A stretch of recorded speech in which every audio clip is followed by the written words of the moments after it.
Y'all be doing in college. I could barely find somebody that could drive me to the liquor store. Who is out there selling to the children? Okay, you know what? Okay.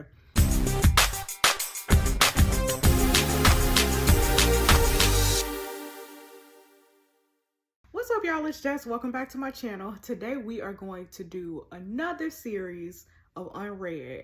Listen, me and Henry will be back. I started playing Stray on PS5 and we'll be back. Me and Henry have been, we've been traversing through the terrains and, doing stuff. Y'all didn't really care for the Stray. Y'all didn't really care for that. But listen, me and Henry, we run in this world, okay? I promise. But we ain't gonna be talking about Henry today. I let Henry take a break today. We are going to be talking about Unrd. What's the name of this one? Unsolved. That's the name of this one. Forgot the name of it. Listen, we just gonna get into it. I don't know. No. As the words started coming out of my mouth, I realized I didn't know what I was talking about. So you know what? Listen, we just gonna hop right into it with my iPhone 10. We just gonna hop right into it and just get started. Let's just jump into it. So y'all. Hi, Kate. Are you okay? Is everything all right? Yeah, look, I'm sorry to call like this. I need your help with something. It's urgent, okay? What is it? It's Corey Richardson. He's messaged me asking for help. Why? What happened? He said he's in trouble, but he said that he will tell me what happened between him and Leah if I help him. So we have to look into this, okay? I have to talk to him. Okay. I need everything you know so far. Yeah, of course. I know how much this means to you. Don't worry, Kate. We'll figure this out. Okay. Thanks.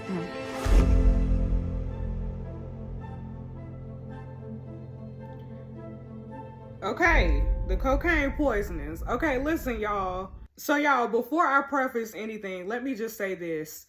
I started this series before the Sam series, right? Like, I started to do this one, and then I don't know what happened. But I was like, I don't want to do this one. And so I clicked off of it and started reading the Sam story, the Silent Truth, that story.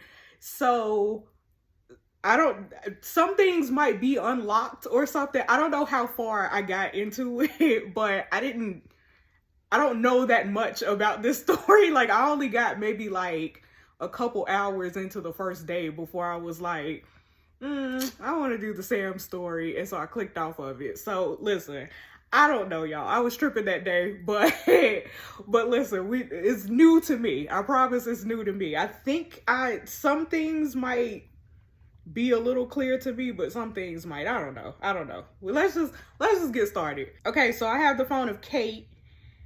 Over the next 7 days, you'll discover what happens to them through their messages. You'll get new messages throughout the day, just like in real life. Unlock special messages, calls, and extras with keys and coins. Okay. The next message is in 2 minutes. Until then, you can read all the current messages. Okay? Okay, see, y'all, I had unlocked Corey's message already. So, we're Kate, right? We're playing as Kate. And Kate is a detective. I'm gonna look at the read me first, y'all, okay? Welcome to Unsolved, our new crime series where you get to guess who did it. Each mystery is 24 hours long. At the end of the 24 hours, you'll get to choose who you think the culprit is. But be sure, you only get one vote and you can't change your answer. In every episode, you'll be sent a case file containing all the information you need to know. Read it and watch the video interviews to piece together the mystery. You have the phone of Kate Finch, a detective whose daughter went missing 3 months ago. You'll find out more about her disappearance across the series. FYI, there are no video stories in these mysteries, just text messages and phone calls. Good luck, detectives. Yo, I don't know who is messaging me. Things are popping up left and right. Okay, let's go to Corey. Let's scroll up. Good Lord. It's a whole lot of messaging going on. Wait a minute. Okay. All right. 90 days ago, I said, is Leah with you? He said, no. I said, well, do you know where she is? He said, nope.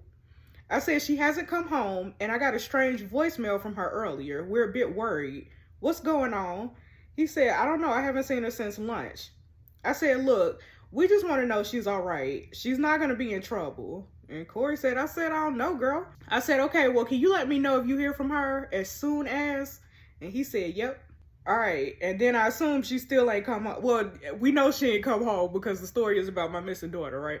So I said, 89 days ago, I said, Corey, what were you and Leah fighting about at lunchtime? He said, nothing. I said, it could help us. What was she upset about? What was going on?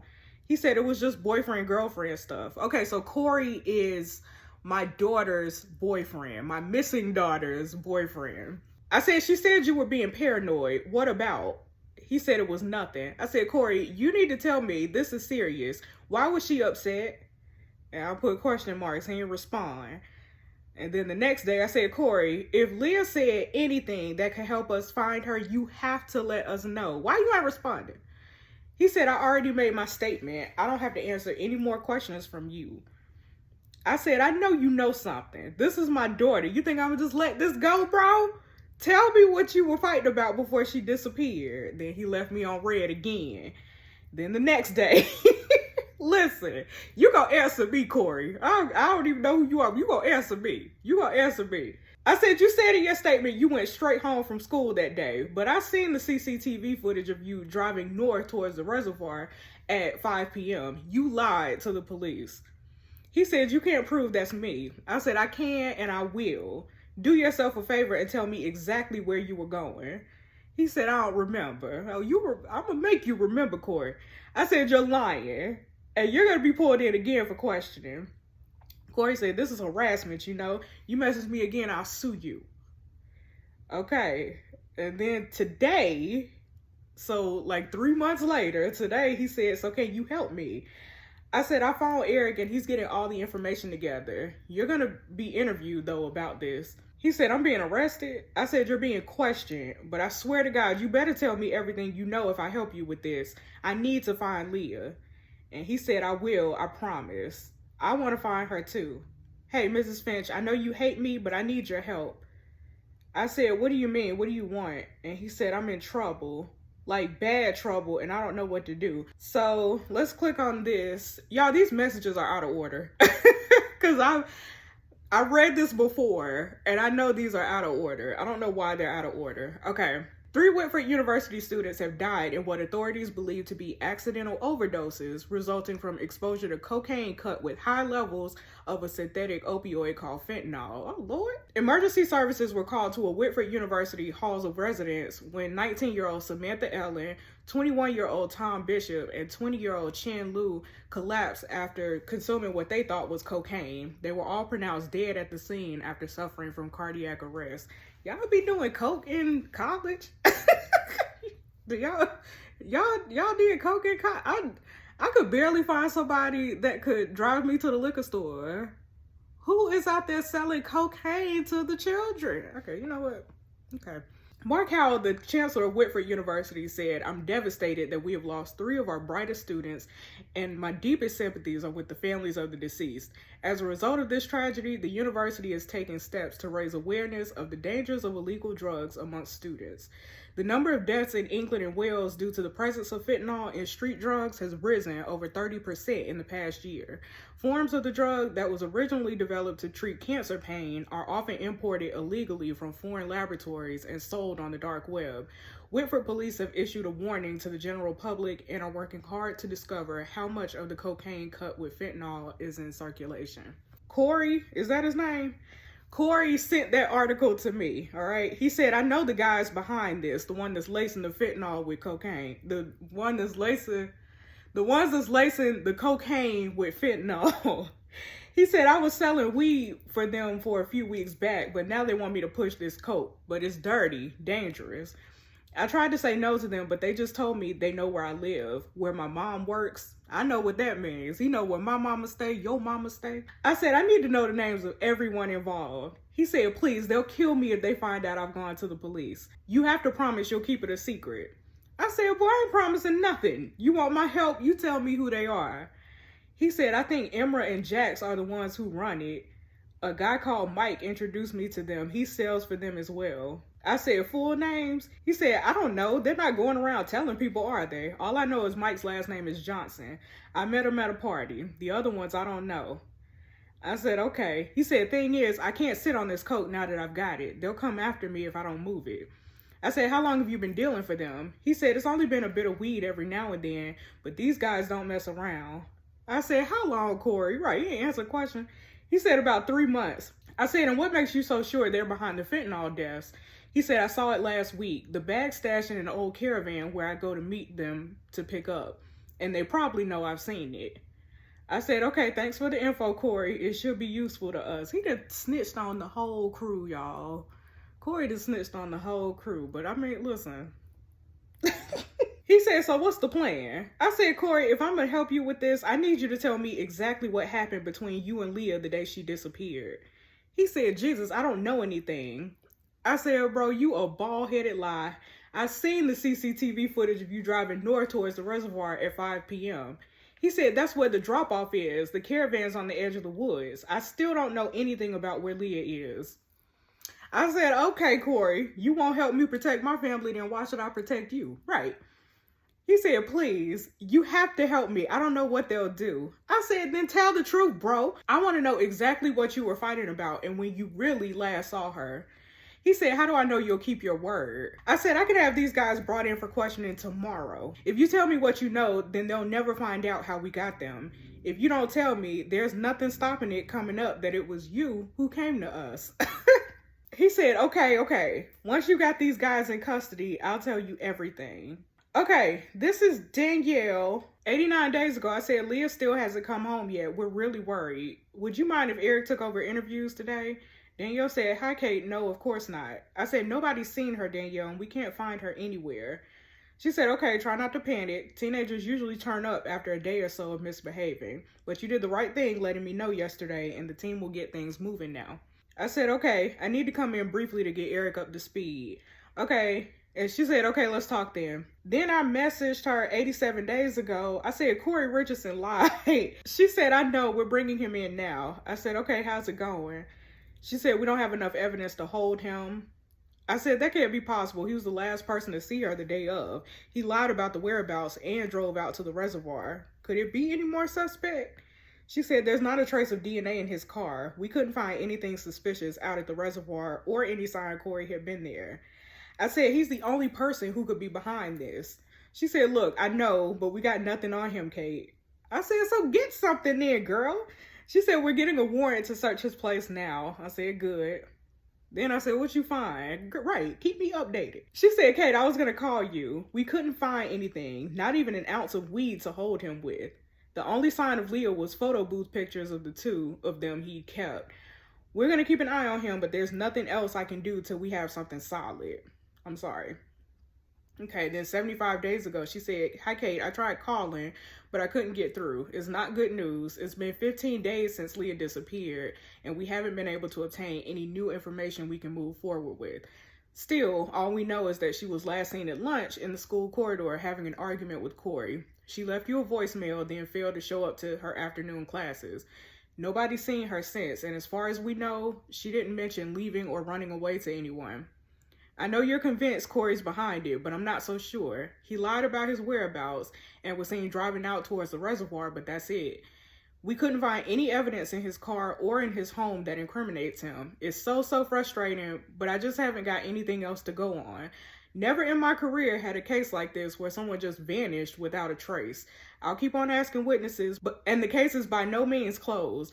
But until I have any new leads, I'm afraid this case has come to a standstill. She said, I'm so sorry, Kate. I know it's not what you want to hear, but there's little else I can do. I know how disappointed you must be. Like I said, I'm so sorry. I said, that's it, girl. That's really it. That's all you got, girl, really? She said, I know you must be angry. I've done everything I could think of. I said, girl, forget you. And she said, let's talk more this afternoon. I'll stop by your office. Okay, then 5 days later, I said, I just thought, did we definitely check all the CCTV from the shopping center? And she said, we triple checked it. I said, we might have missed something still. I think I'll go through it again. Can you send me the files? And Danielle said, if that's what you need to do, girl, then okay. And then 62 days ago, so like 2 months ago, I said, hi Danielle, I'm having a bad day. I'm not going to make it in today. She said, take as much time as you need. And then 50 days ago, she said, headquarters are chasing me for that paperwork I mentioned. What's the holdup? I said, you'll have it by the end of the day. Then 47 days ago, she said, my office now. ACT was the name of the support program my colleague used. It stands for Alcoholics Coming Together or something like that. Just emailed you the confirmation of your leave of absence. Oh, Lord. I know you don't agree with this, and I can't imagine what you're going through, but you still have to do it. Okay. So y'all, my daughter went missing and I started spiraling, okay? That's what this is. I started messing up stuff on the job and drinking and going on. Things went downhill. So this is Danielle. Danielle is my boss, I believe, at the police station. And Danielle, I gotta take a leave of absence, probably a paid leave of absence, because you know how cops do. Okay, so today I said, hey Danielle, sorry to ask, but did you get the email I sent you? She said, when did you send it? I said, last night, early hours. She said, what were you doing up at that time? Girl, none of your business. I said, every night is like that at the moment. I don't think I'll get another good night until Leah is found. She said, I just read it. Kate, I know you're keen to come back, but you're not ready. I said, girl, I am ready. I need to come back. Danielle said, no, Kate, you need to recover. We're doing everything we can to find Leah, and the best place for you is being at home. Girl, you ain't did nothing to find Leah. What you talking about? I said, Danielle, please, from a mother to a mother, I'm begging you. And she said, as your superior, I'm not letting you put yourself and your colleagues in that situation again until you're fully recovered. Trust us, we're doing everything we can. Just concentrate on getting better and leave the rest to us. Danielle, you ain't... I don't trust you. Let's go to Sean. I think Sean is my ex-husband, maybe? Yeah, Sean is my ex-husband. Okay, 43 days ago, he said, this is my new number. I'll see you in a couple days at the meeting with the mediator. Hope we can be civil. I said, we'll never be civil as long as you're trying to get Ollie to come live with you. He said, you're in denial about your condition. You wouldn't want Ollie to be in my care if the tables were turned. I said, don't patronize me about my condition. I was hitting the bottle. You know what I'm saying? Hitting the bottle. That's my condition. I can take care of my son. He said, like I said, the meeting's in a couple days. I really hope you can try and see it from my point of view. Hold on. Hi, Kate. It's What? me. What you want? I'm sitting here, about to leave for our meeting, and I just had to reach out to you and send you a message. Kate, I really wonder how we got here. You know, how has this happened? 'Cause you. 3 months ago at your birthday, life was so different, but we need to move on. And I am not doing any of this to hurt you, truly. This isn't about you, this isn't about me, this is about Ollie. We have to do what is best for Ollie. He needs structure, Kate. That's what he needs. I know you're angry. And I miss you. I miss Ollie. I miss her. Anyway, I will see you soon. I don't care, Sean. I don't care. I don't know if this part is clear, so let me just pause for a second. My name is Kate, right? We're playing as Kate. We're cops. I have a family. My family is my husband, Sean, who is this man right here. Ollie is my son. And then Leah is my daughter. Leah has disappeared, right? So we don't know where Leah is. She disappeared 3 months ago. But yeah, ever since Leah disappeared, I started drinking. I started missing stuff at work, missing assignments at work and stuff. So because of that, my husband didn't want to deal with me no more. So he left. So we going through mediation or whatever. He left, but now he wants custody of Ollie, my son, right? So this is that back and forth and whatever. Now he on my phone, 41 days ago. Maybe about 2 months and a half after Leah went missing. Now all of a sudden he on my phone talk about he want that old thing back. and he miss his family and whatever. Boy, bye, Sean. I don't know if we gonna get back together with Sean. I don't know, but this is Sean. This is my husband, y'all. So just okay. We can press play now. We can move forward, but I just wanted to make it clear what's happening here. So 31 days ago, he said Ollie's made his decision, and I have to respect that. I know you can take care of him, but your drinking is a problem, Kate. Just please get help. Don't bury your head in the sand.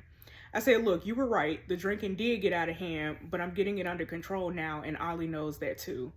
He said, okay, I don't know how we got here. I said, I guess everything just fell apart without Leah. And he said she was our baby girl. I said, why are you using was like that? Right. He said, Kate, come on. I said, as if you could just throw that in the conversation like it's nothing. Sean said, Kate, you have to know what the chances are. I'm trying to help. I'm trying to come to terms with it all. I said, yeah, how bloody helpful. Bloody helpful. I can't believe you. And then 18 days ago, he said, Ollie says you've been having nightmares about Leah. I said, I wish he hadn't told you that. Right, that boy talked too much. He talked too much. Sean said, I get them too, you know, the nightmares. I said, do you think this will get any easier? He said, I don't know. The grief counseling has helped a bit. You're right that it doesn't change anything, but I think it helps just to talk to someone. I said, that's good. He said, I don't want to pry, but have you got someone you can talk to? I said, yes, I should do it more often though. And he said, it's good to talk like this again. I told you, you want that old thing back.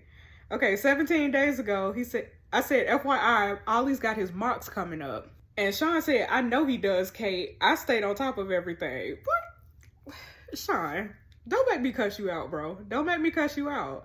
I said, I'm worried he's not doing enough. He doesn't seem to care anymore about anything. He said, I'm handling it. I said, well, it ain't working. And Sean said, I thought we weren't arguing. I said, he's got so much potential. I can't stand by and watch while he blows it.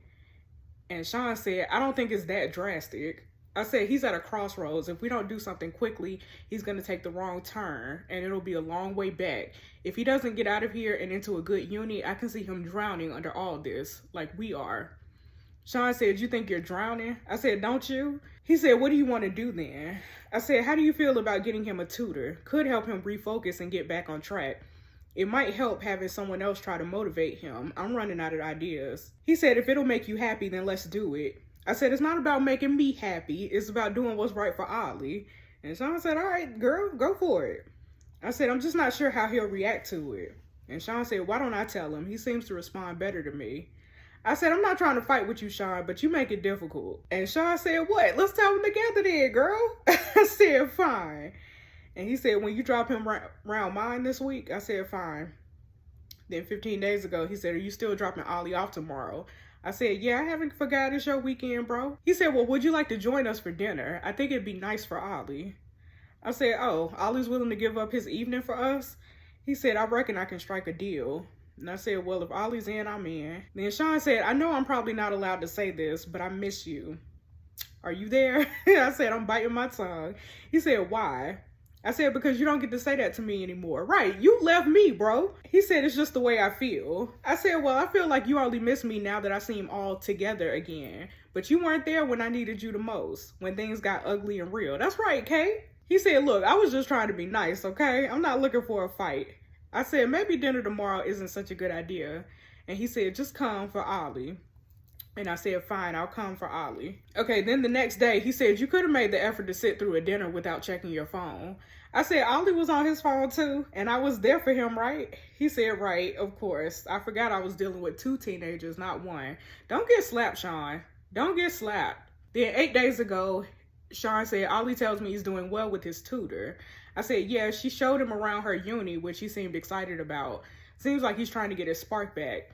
And he said, guess the tutor was a good idea. Thanks for talking me round about it. Okay, so Ollie was doing bad in school, but now he's not. So he's back on the right track. Sean said, I've been meaning to talk to you about this. I was gonna give you a call, but I'll just tell you now. I'm going traveling around Asia for a bit. I'm starting off at an island yoga retreat, and then I'll see where I need to go from there. I feel like I've lost track of who I am and what I'm doing. After everything that's happened, I need to rediscover myself. I need to work out what my next chapter in life is going to be. I said, your next chapter? Yoga? Could you be any more of a cliche, Sean? He said, well, everything's different now. I need to do this for myself. It's always something I've wanted to do. I said, oh, okay. Okay, Sean. I'm so happy for you and yourself and your spiritual sense of well-being. Don't worry about Ollie and Leah. I'll take care of all that by myself. Sean says, Ollie seems fine with it. I said, oh, so you spoke to him then. What if he starts struggling again, Sean? He's only 17 and he's still in shock. He said, if you don't think I can manage, I can cancel it. I said, of course I can manage, Sean. That's not the point. Sean said I can video call him if there's internet access. Not Zooming your son for some unspecified amount of time. You don't even know when you coming back, bro. What you talking about? I said, this is ridiculous. What about your job? He said, I'm taking extended leave. Everything that's happened, I've lost my sense of self. I said, I don't think it's in Asia, Sean. He said, don't be childish. I said, I'm the child. You got a son that you wanted full custody of not long ago, and now you running away to Asia like some sort of student. Sean said, I knew you wouldn't understand. I said, what if we get news about Leah and you out there gallivanting in Tibet? What you talking about, bro? Did you ever think about that? He said, Kate, you know what the odds are on that. And I said, F off, Sean. So today I said, hey, I thought you ought to know that Corey messaged me. And Sean said, what did he say? And I said that he was in trouble. And if I help him, he'll tell me everything he knows about Leah. He said, do you think he will? He's a lying little snake. I don't trust him. I said, well, I have to do something to find our daughter, Sean. I've just spoken to Eric. He's going to look into it. He said, yeah, well, you do seem to spend a lot of time with Eric. I said, screw you, Sean. He's been my partner at work for years, and he's the only one who seems to want to help me at the moment. If it wasn't for him, I wouldn't be finding out as much as I do about Leah. I care about our missing daughter. Why don't you? Sean said, if you cared, you wouldn't have drank your way out the job. Not you coming for my career, Sean. Sean, I'm gonna slap you. Right, I said screw you, Sean. Screw you. You about to be out there doing yoga with the Dalai Lama and you talking about me. Boy, stop. Boy, stop. I'll fight everybody in this phone. Stop it.